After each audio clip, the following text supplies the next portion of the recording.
love you. Da da da da da da da da da da. Yeah, I do. Da da da da da da da da da da.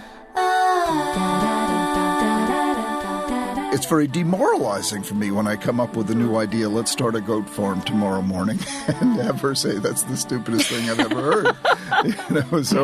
So we each try to manage the other's expectations a little bit, and it's we've been married how many years? 28 years. It'll be 28 years, September 17th. Yeah, we're still working at it.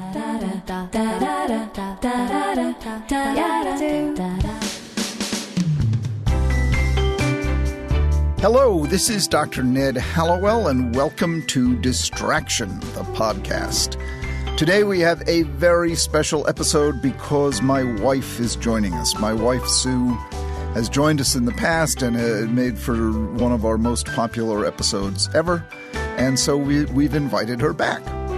By way of introduction, Sue is my wife of 28 years, the mother of our 3 children, now 28, 25, 22.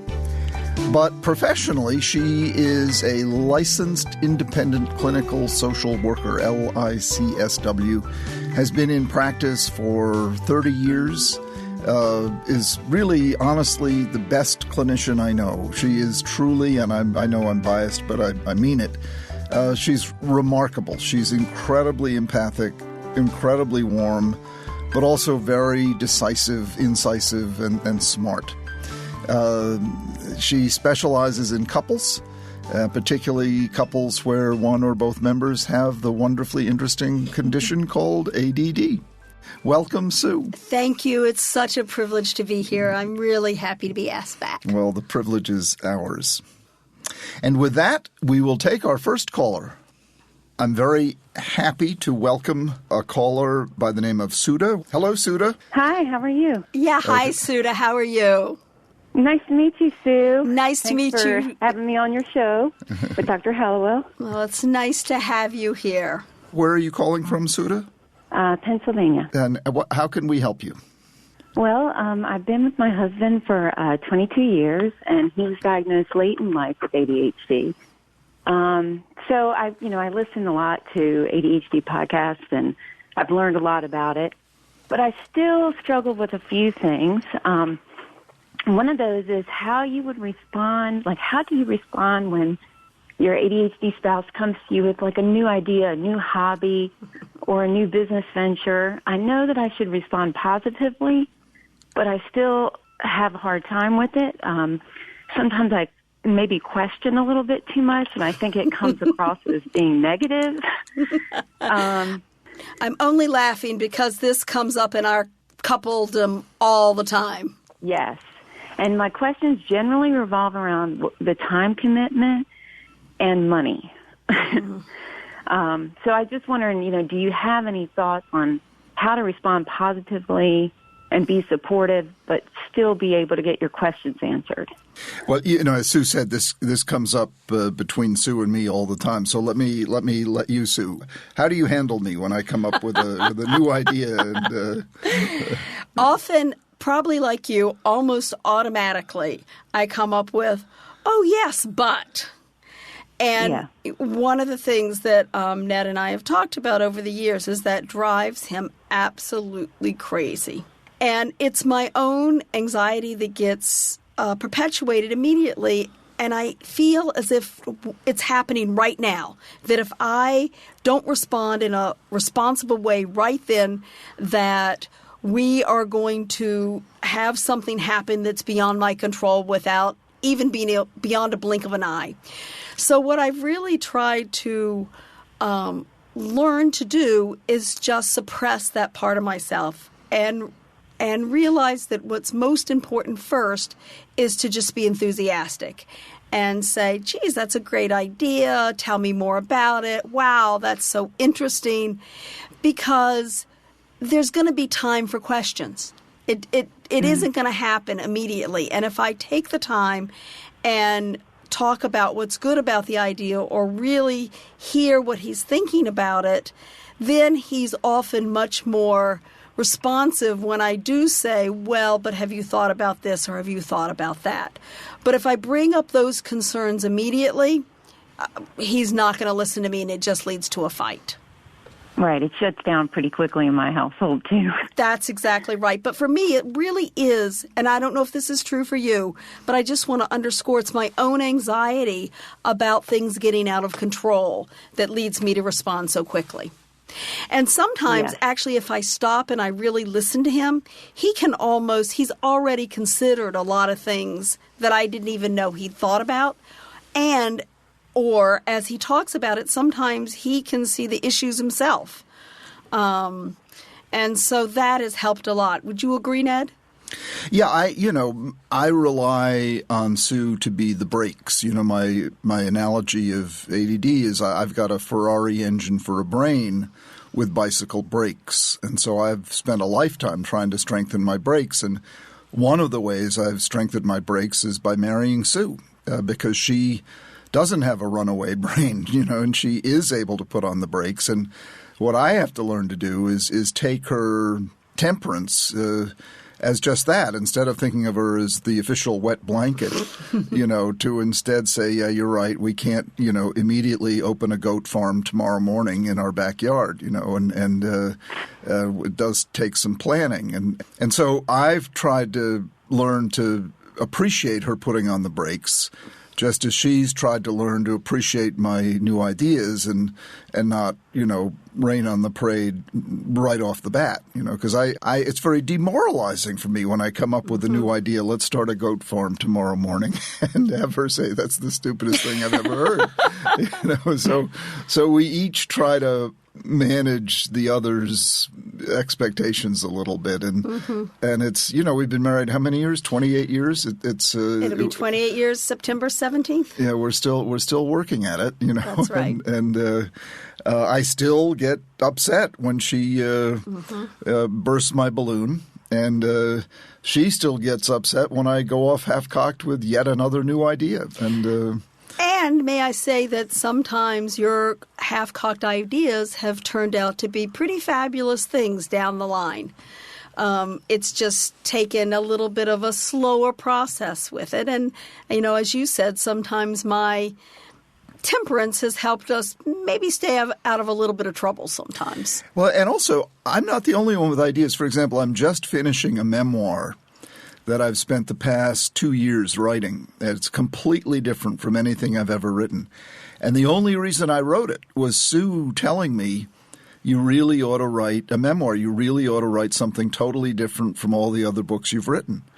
And only with her encouragement and only with her, assuring me that people might actually want to read it, was I able to get up the courage to write the proposal and sell the idea, and now I'm just finishing the book. So sometimes she comes up with the bright ideas, and I'm the one who needs to be encouraged. Right.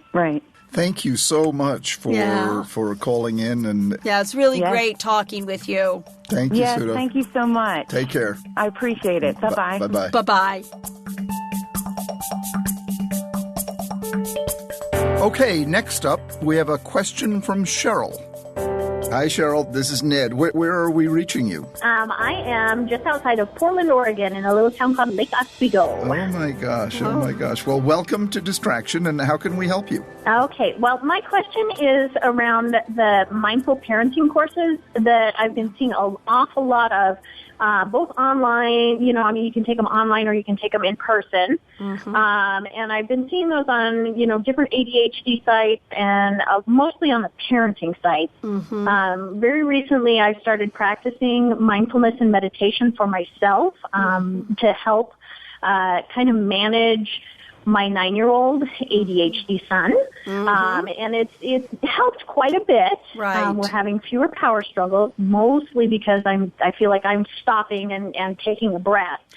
So my question is, what's your take on these course offerings? Do you think they offer a more directed plan for parenting a complex kid? Before we comment, I'd like to hear you describe what has been in the course. And by the way, when I hear mindful parenting, I always think, so what's the opposite? Mindless parenting? I mean, well, that's what we do a lot of the time, Ned.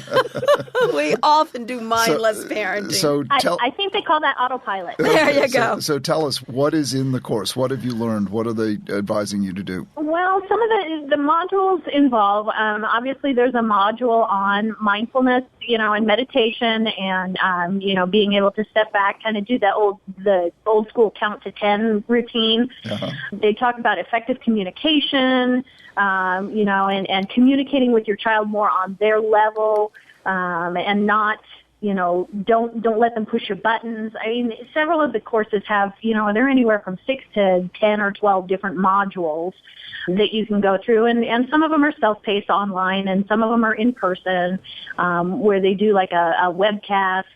So, I mean, there's several different pieces involved with the courses. Right. My take on it is what's not to like. I mean, they're advising you to learn skills of self-soothing, of breathing, of meditating, of being in the moment, of being patient, of, waiting and not engaging in struggles. And if the adjective applied to it is mindful, fine. You could call it patient parenting. You could call it taking a deep breath parenting. I think most of these kinds of courses have a lot to offer simply by allowing you a forum to step back and ponder and consider what you're doing as a parent. And the oldest job in the world. The most important thing. Sue and I have 3 kids, and the most important thing we've ever done was raise those. And some days we were mindful, and some days we were mindless. And but I think these courses, by and large, they're all good. I mean, unless they're recommending terrible things, but by and large, I think what they provide is support and certain techniques that are time-tested. Goodness knows, breathing and meditation have been around for thousands of years, and learning forbearance with kids who are by nature rambunctious, and we all need support, a guide and someone to worry with, and so you feel more confident and less stressed. Okay, I would basically agree. I mean, I think I heard in one of your questions was you've already taken some mindfulness courses. Well, I haven't actually taken the courses yet. I was more wondering if would this be a good model to follow, or am I in just as good a place in the different little tidbits and things that I've stumbled across kind of on the web? First of all, I think that I love groups where you can interact with other parents. Okay. Because I think that is one of the most healing things that can happen, no matter what the techniques are, right? I think that just being able to have the opportunity to interact with other people who are struggling with the same kinds of issues with your child is most important. We run this camp in Michigan every year, a week. It's called ADHD Family Camp, and the kids work with this master educator who does a wonderful program with the kids, and the parents work with Ned, and I come in one day. But I always like to joke when I talk to families and say, even though Ned's giving you information and talking with you, what the most important thing is the interactions that you get with the other parents and what you learn from them. Okay. So you can read the tidbits and you can get information, but it's the connection. And also having to be able to practice some of it really makes a difference. Oh, okay. Awesome. Thank you. There's a wonderful book, if you want a book along these lines, by Shefali Sarbury. Okay. If you go to Amazon and look up Shefali Sarbury, her books are wonderful. And Cindy Goldrich. There's another author, Cindy Goldrich, and her parenting course is terrific. Calm and Connected Parenting. So those two books, those two authors, both Sue and I know and endorse. And Cindy actually not only has a book, she also runs a Calm and Connected Parenting workshop that people really love. But it's on the East Coast, so it's not exactly convenient for you. But it's a webinar. Oh, it's a webinar. Oh, she does both in-house and webinar. Oh, great. Yeah. Okay. Terrific then. Oh, very good. Thank you so much for your insight. I really appreciate it. Well, and thank you for giving us a call, and good luck. Nice to talk to you. Good luck. Thank you. Have a great day. You too. Take care. Bye-bye. Bye-bye. Well, now I'd like to welcome Christian to Distraction. Hi, Christian. Hi. Thanks for calling. Where are we catching you? Where are you? I live in Massachusetts. You have Sue and me together. What can we do for you? So my question for you guys is, my wife, Michelle, we've been married 16, almost 17 years, and she has ADD, and I think I have ADD as well, but Michelle has like a real severe case of it. So it's frustrating for me as a spouse where lots of times when Michelle has great intentions, she'll say, I'll do this for you, or I'll run this errand, and I'm like, okay, and I count on her to do it, and then it doesn't happen.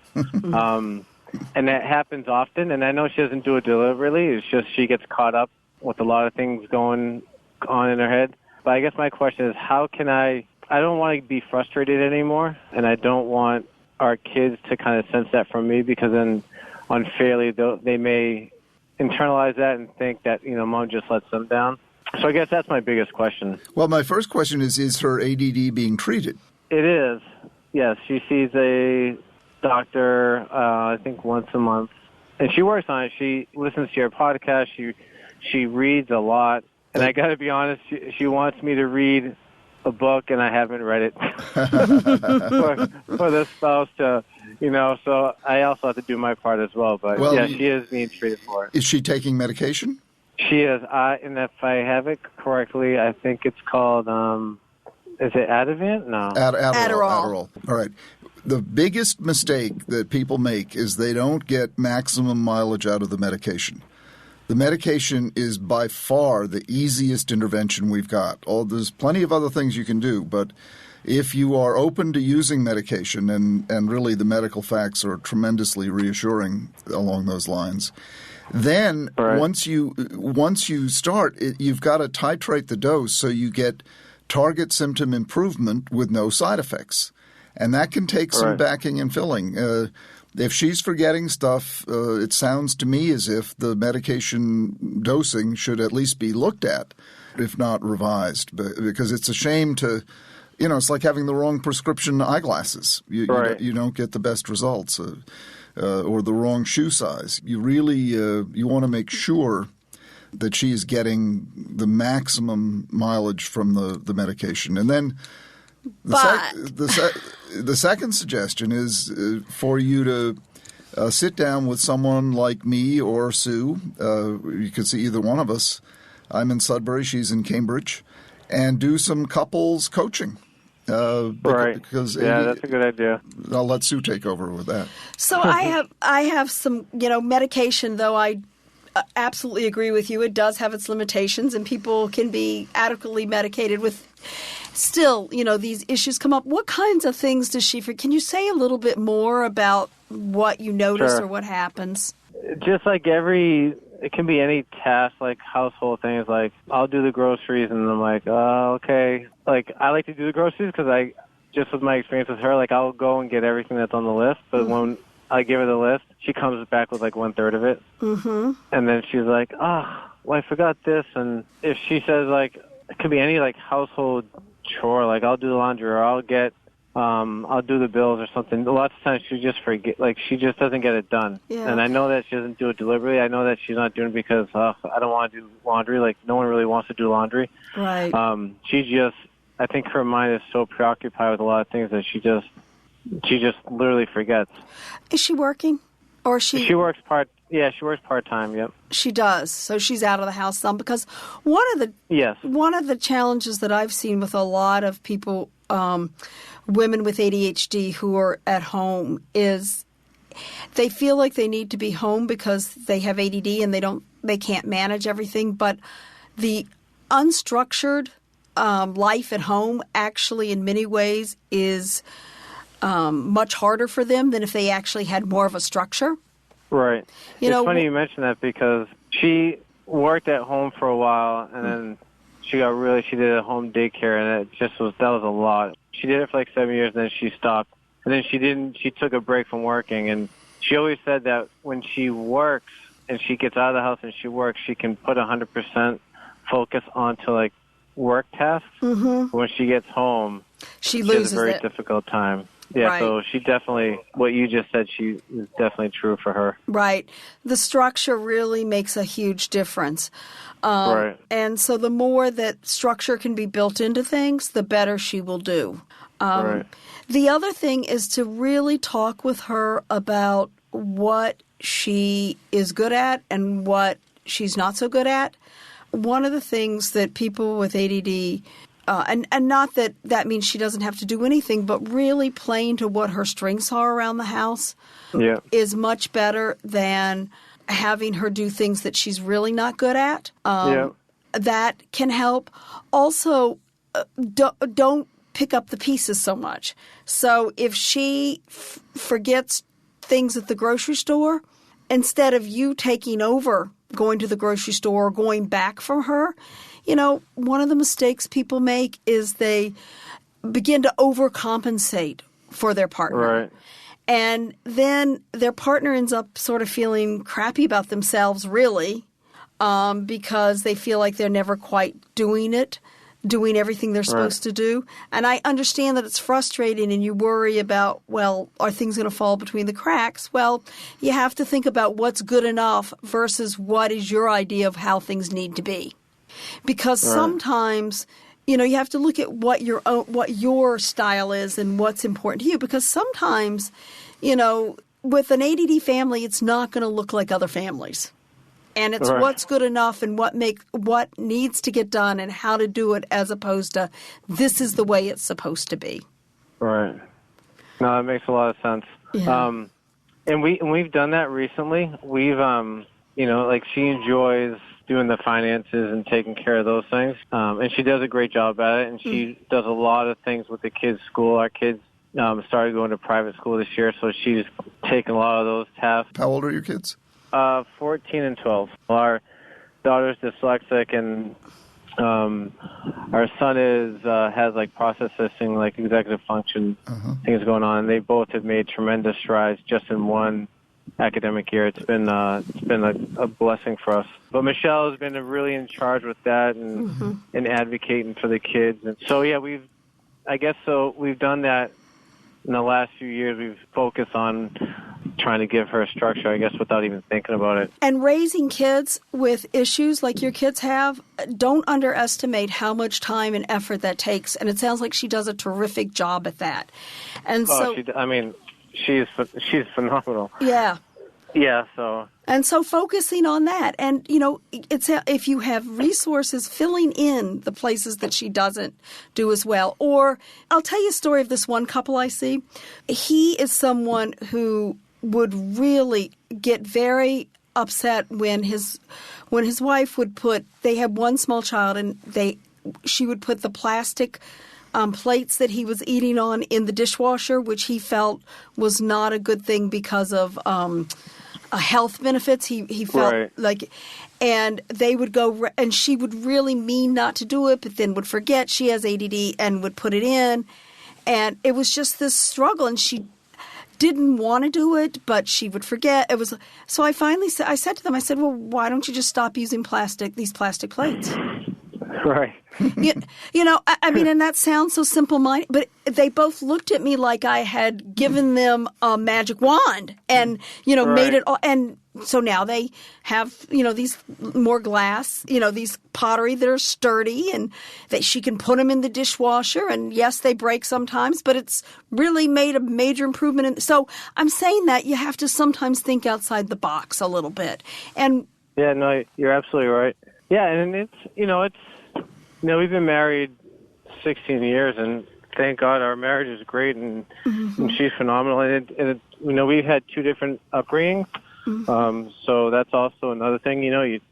Life isn't always the same as when you were a kid. That's right. But just this short conversation with you guys, it makes me think a little bit more. Wonderful. And I agree 100%. I think it can only be a benefit for us to talk to, a psychologist or a doctor like you guys in terms of figuring out different methods to help us. Because if we just try to do it on our own, sometimes someone who has experience with ADD, a little coaching, right? Just exactly. A couple of sessions can go a long way. Strategies and Yeah. All right. Well, good luck to you. Thank you so much for calling, and good luck. Thank you, Christian. All right, thank you. Have a good day. You too. Bye-bye. Now, Sue and I are going to speak with a distraction listener who reached out to us by the name of Janine. Hello, Janine. Hi, Dr. Hallowell. Hi, Susan. I'm so delighted to talk with you both. So what can we do for you today? Well, you know what? It's interesting because when I got your initial email that you were exploring, marriage issues, it was a week before our 30th wedding anniversary, and the question really came to mind is, how on earth did I make it this far, or we make it this far? Because I never thought we'd be celebrating 30, although we both are really stubborn. But there were times when I thought there's no way. And I guess one of the big things that has helped us survive and be stronger is you in my life, your podcast, your books, and back in 2011, I was part of your summer intensive at Leelanau School, and that was really my first jump into this crazy ADHD brain, and can I understand it? Because that's when my son had been diagnosed. I think what I wrote you about is just being grateful that you were there as a resource and that you really focused on the connection piece, because that was another big way that we have made it through. Is we have a group of friends that we camp with all the time, and we just our families and our kids grew up together, and they accept us for who we are, but they hold us accountable. Yeah. So that's critical. It's so important. And, I want to say something about when you said, how did we stay married for 30 years? And one of my favorite answers to that, Ned and I had these very close friends, Priscilla Vale and her husband, who were, about 10 years older than us? Mm-hmm. Maybe even 15 years older than us. And Priscilla described this evening one time that it was she and her husband and these three other couples. And between them, they were probably married 200 years, just an enormous amount of time. And they discussed, they wanted to talk about why did we stay married, or what keeps people together when so many people divorce. And everybody went around, and, some people said a sense of humor or respect or all these things. And Donald, her husband, went last, and he said, it's the determination to stay married. That's so true. And, I think that it's really, you're a testament to that, right? That you and your husband, it's not always been easy, but you kept trying to go back and solve the problems or solve the issues and try different ways of looking at it, it sounds like, and having a connected life with people outside of yourself so you didn't get so insular. I think that, if you hadn't had that determination, you can call it stubbornness or you can call it determination, then you may not have been a family that survived, and wouldn't that be unfortunate? It would be. Now, after 30 years of marriage, what's the upside? We've talked about sort of grim determination, but what's the? Hey! I didn't say grim determination. What's the joy? You are terrible. What's the fun? What's the joy? Okay, you guys make me laugh, and that's fun. Really?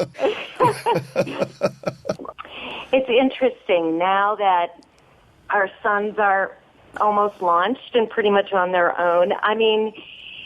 Just our intimate life is probably better than it ever been, because there was a time when, we could go months and months without sex, because first we didn't like each other very well at that point, and who had any kind of you just fake it, and that wasn't fun. So, that part of our life wasn't really active, and that has reemerged in our 60s, which, believe it or not. And I have a question.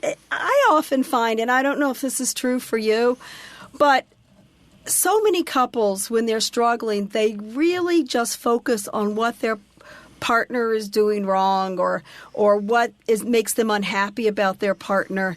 And Yes. I think that when people are able to finally stop and, sounds like you did a little bit, take stock of, what's good and what's not good and what do I really want, then sometimes you're able to say, okay, what can I do differently? Exactly. I was spending a lot of time being the martyr and blaming and... people fight that because they think, well, no, but I'm right in what I believe. And I often say to people, being right is sometimes not the best thing in a relationship. It's really, sometimes it's more important to pay attention to what works for the relationship rather than being right or not. And maybe you don't have to react to every little thing, whether you're right or wrong. And I felt so justified in pointing them all out. It felt really good, but it didn't get to the end goal of us really being a better couple and enjoying each other. Right. And it's funny. I remember a woman I saw years and years ago, and she worked in the corporate world, and she was absolutely brilliant. But she wasn't getting promoted to the level that she really deserved until she figured out why. And she said, I used to go into meetings with the sole purpose of being right. And I was the smartest person in the room. I had done the most preparation. But my way of being right was to make everyone else feel wrong. Yeah. And she said, now I'm a recovering righteous bitch. She said, when I was able to not have to be right and allow other people their say, everything changed. And I think that's true in couples. Being right is really overrated. Getting along, is what you want to do. And of course, Ned's going to yell at me now because I always have to qualify everything. Of course, we're not talking about, obviously there's some times when you have to take a stand. But in general, taking a stand isn't always needed. Now's the time for Sue to issue a disclaimer that we do not have a perfect marriage. We fight all the time. We do too. We don't fight all the time, but she would just as soon say that we do fight all the time. We banter. Yes, we banter. We banter. And, I think it's learning to respect each other's needs, because I wasn't diagnosed till I was in my 50s. And then I also have dyslexia, so I have a bunch of triggers about being stupid. So I work real hard at... Janine, where did you are anything but stupid. I can tell just talking to you. You're very smart. Well, but I didn't think that for years and years. Yeah. So I can't underestimate, or I can't say enough, really, for the work you both do and your commitment to this. And it's not easy stuff, and you're a voice out there that people can go to and trust, and it's sort of this beacon in the middle of the storm sometimes that, there is a different way. And so thank you. Well, thank you for those encouraging words, and we really have fun doing it, and we see the greatness in ADD, not just the problematic part of it, and we and we have fun with each other. Mm-hmm. Yeah, I can tell. You laugh a lot, and you don't take each other quite too seriously. No, you can't. We don't have much grim determination, I'll say that. We'll just keep using the strategies we've been using and being gentle with each other and try and listen and not be so bullheaded. And I think it'll work. Yeah, it'll work. It obviously is working. Enjoy the next 30 years. Hey, thank you so much. All right. And it's been delightful talking with both of you. Thanks, so Janine. Nice to talk to you, Janine. Take care. All right. Bye-bye. Take care. Bye-bye. Bye-bye. Well, that's our show, our very special show, featuring my wife, the inimitable Sue George Hallowell. Do you have any closing remarks, sweetheart? I just want to say thank you to all the callers today. I've always felt like it's such a privilege to be able to get a little insight into people's stories, and everyone today just had such incredible stories that I'm sure that many of you out there share many of the same issues. And so I thank them for being willing to call in and to share their stories with us and help others along the way. Yeah, absolutely, Sue. And you know, the major theme of our show is the power of connection. And we really depend on you listeners for that. And so please write us, call us, be in touch with us, comments, stories, suggestions. We love hearing from you. We'll do another show like this soon, I hope. Love to get your input and love to create the force field of connection that really is the key to pretty much everything good in life. Well, this is Dr. Ned Hallowell saying goodbye for me and for my wife, Sue. Until next time. And if you like what you're hearing, please rate and review us on Apple Podcasts. We truly appreciate and need your help in making this podcast, Distraction, a success. Distraction is produced by Collisions, the podcast division of CRN International. Collisions, podcasts for curious people.